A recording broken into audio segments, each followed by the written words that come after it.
ভালোবাসার মতো ভালোবাসলে আহা তারে কি গো ভোলা যায়।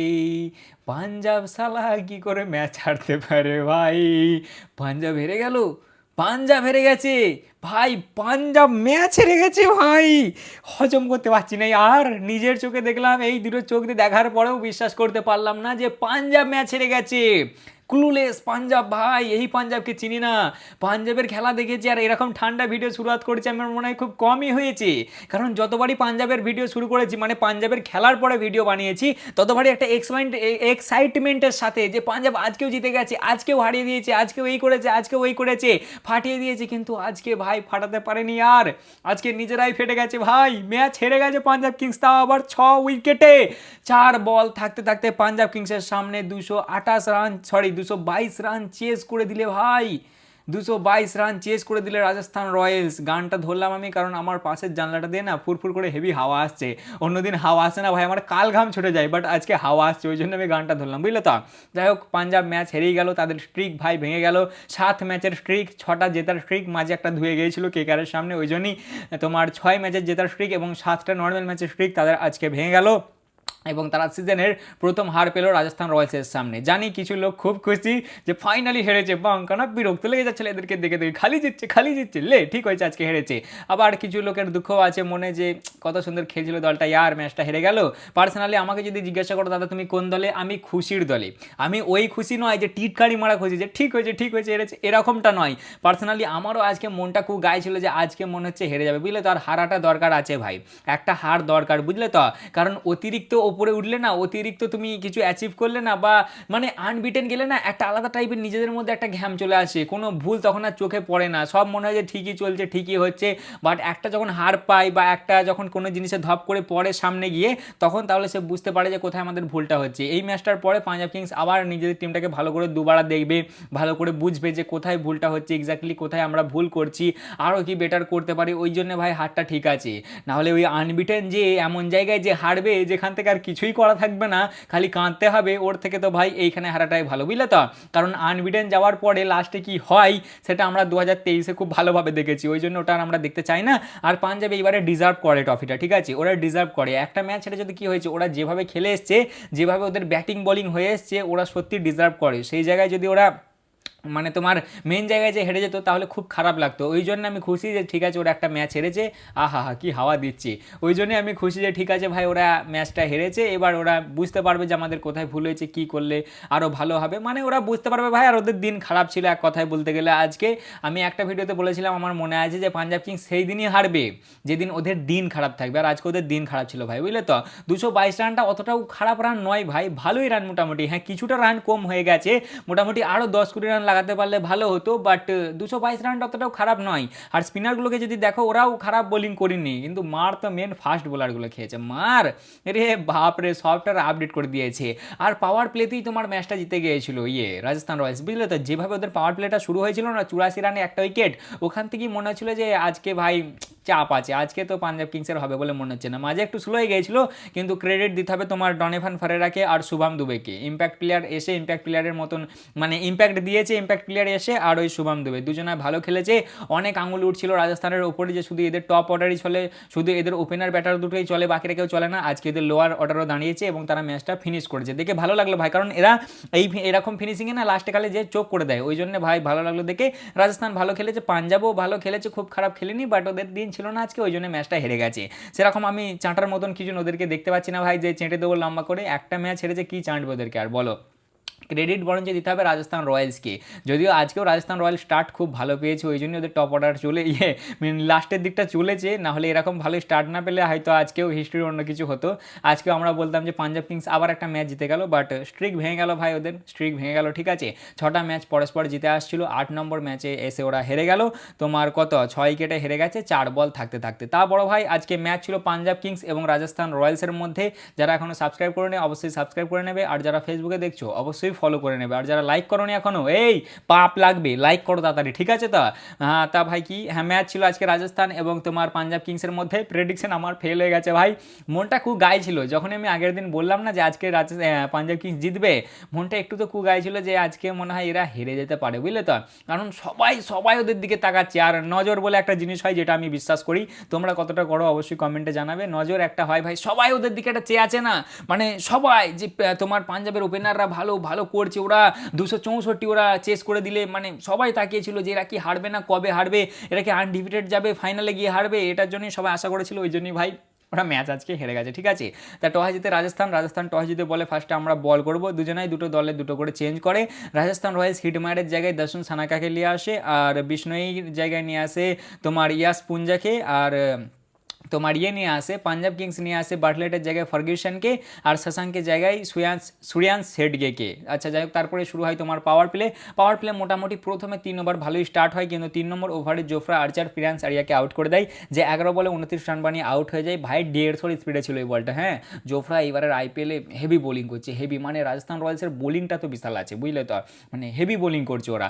যাই হোক ভাই, তোমার 3 নম্বর ওভারে প্রিয়ান্স আরিয়া 29 রান বানিয়ে আউট হয়ে যায় 11 বলে। পাওয়ার প্লে শেষে এদের 65 রান হয় 1 উইকেটে। প্রথমে 3 ওভার না বিশাল তাগড়া স্টার্ট হয়েছিল, কিন্তু তারপরে 3 ওভার একটু স্লো হয়ে গিয়েছিল। প্রথমেই বললাম না যে ব্যাটিংয়ে আরেকটু রান চাইলে এরা বানাতে পারতো। পাওয়ার প্লে শেষে প্রভসিমরন সিং তোমার 19 বলে 25 রানে, আর কুপার কনেলি 6 বলে 6 রানে। পাওয়ার প্লেটাকে আরেকটু এরা মানে ভালোভাবে চার্জ করতে পারতো। যাই হোক ভাই, পাওয়ার প্লে জাস্ট 35 রানই হয় একটা উইকেটে। তারপর তোমার 9 নম্বর ওভারে ইয়াশ আউট হয়ে যায়, ইয়াশ আউট করে দেয় কুপার কনেলিকে, 14 বলে 30 রান বানিয়ে আউট হয়ে যায় কুপার কনেলি। মানে এরা না পাওয়ার প্লের পরে হালকা একটু চার্জ করেছিল কুপার কনেলি আর প্রিয়ান্স আরিয়া, মানে কুপার কনেলি বিশেষ করে কনেলি চার্জ করেছিল, প্রিয়ান্স আরিয়া আউট হয়ে গেছিল। প্রভসিমরন সিং দাঁড়িয়েছিল, ও একটু স্লোই খেলছিল। যাই হোক ভাই, ও ভাই সব আউট হয়ে যায় এবং 10 ওভার শেষে এদের 107 রানে 2 উইকেট পড়ে যায়। তারপরেই 35 বলে প্রায় 50 কমপ্লিট করে তোমার 12 নম্বর ওভারে, এবং তারপরেই তোমার 14 নম্বর ওভারে ইয়াশ আসে এবং প্রাবকে আউট করে দেয়। প্রাব 44 বলে 59 রান বানিয়ে আউট হয়ে যায়। যে প্রাব এর আগের দিন 22 বলে 70 না 76 মেরেছিল দিল্লির বিপক্ষে, সে আজকে 44 বলে 59 রান বানায়। এই একটু স্লো খেলেছে, দিয়ে তোমার এদের 15 ওভার শেষে 150 রান হয় 3 উইকেটে। আর তারপরে হচ্ছে শ্রেয়াস দাও আজকে অনেকটাই স্লো খেলেছে, 27 বলে 30 রান, তাকে 18 নম্বর ওভারে বার্গার আউট করে তোমার 30 রান বানায় শ্রেয়াস দা 27 বলে। এরা দুজনে একটু স্লো খেলেছে, এরা যদি আরেকটু ফাস্ট খেলতো বা যদি আরেকটু চার্জ করতে পারতো না, মোটামুটি যদি তোমার 240 লাগাতে পারতো, লাগানো যেত ভাই, এমনটা নয় লাগানো যেত না, ঠিক আছে? ব্যাটিং পিচই ছিল, ব্যাটিং ভালোই হচ্ছিল, যদি আরেকটু এরা দুজন চার্জ করতো না 240 লাগালে, তাহলে ম্যাচটা দেখার মতন হতো, বুঝলে তো? বাট তারিফ করতে হবে হাল্ক অর্থাৎ স্টয়নিসের। আমার জামাইদা খুবই খুশি হবে একে দেখে, কারণ এদের দুজনের মধ্যে খুবই ব্রোম্যান্স আছে, দুজনকে খুব ভালোবাসে বন্ধুত্ব দিক থেকে। এ ভাই সব লাস্টে 3 ওভারে বিশাল চার্জ করে। স্টয়নিসকে আজকে একটু উপরের দিকে পাঠিয়েছিল মনে হলো, হ্যাঁ উপরের দিকেই ছিল স্টয়নিস বিশাল চার্জ করে ভাই, 20 বলে 50 রান কমপ্লিট করে। আর লাস্টের ওভারে ব্রিজেসকে 4-6-6-4-4 কত রান দেয় তোমার, 6 আর 4 10 আর 6 আর 4 10 24 রান দিয়েছে তোমার লাস্ট ওভারে ব্রিজেসকে। মানে এদের লাস্টে 3 ওভারে অনেক রান হয়, 55 মতন রান হয় ভাই। 18 নম্বর ওভারটায় 14 রান দেয় বার্গারকে, 19 নম্বর ওভারে 17 রান খায় জোফরা, এবং 20 নম্বর ওভারে 24 রান খায় ব্রিজেস। মানে লাস্টের দিকে এ ফিনিশিংটা ভালো করেছে, ও ফিনিশিংটা করলো বলেই গেল, না হলে মনে ছিল যে 200 অবধি যাবে, বুঝলে তো?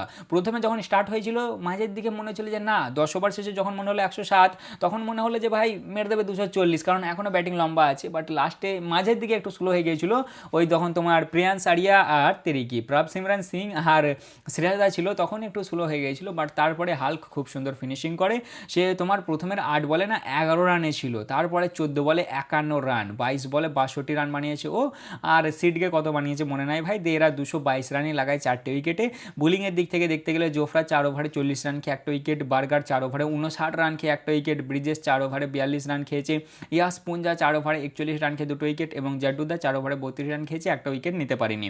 এরপরেই আসে তোমার রাজস্থান রয়্যালসের ব্যাটিং, আর ওদের ব্যাটিং তো জানোই ভাই, প্রথম ওভারই আরশদীপ পাজি 15 রান, দ্বিতীয় ওভারে লকি ফার্গুসন 17 রান, তৃতীয় ওভারে মার্কো ইয়ানসন 12 রান। মানে মার তো মার ভাই, জানোই তো ভাই রাজস্থান কেমন মারে ভৈভব সূর্যবংশী 400 রান কমপ্লিট করলে ভাই তোমার অরেঞ্জ ক্যাপ গেল ওর মাথায়। আবার অরেঞ্জ ক্যাপ এবারে টিকছে না কারণ মাথাতে ইয়ার ডেলি অরেঞ্জ ক্যাপ চেঞ্জ হচ্ছে। যাই হোক তারপরে 4 নম্বর ওভারে আরশদীপ পাজি আছে এবং ভৈভবকে আউট করে দেয়। ভৈভব 16 বলে 43 রান বানিয়ে আউট হয়ে যায়। 3টে 4 আর 5টা 6 মেরেছে ভাই সাহেব, বুঝলে তো।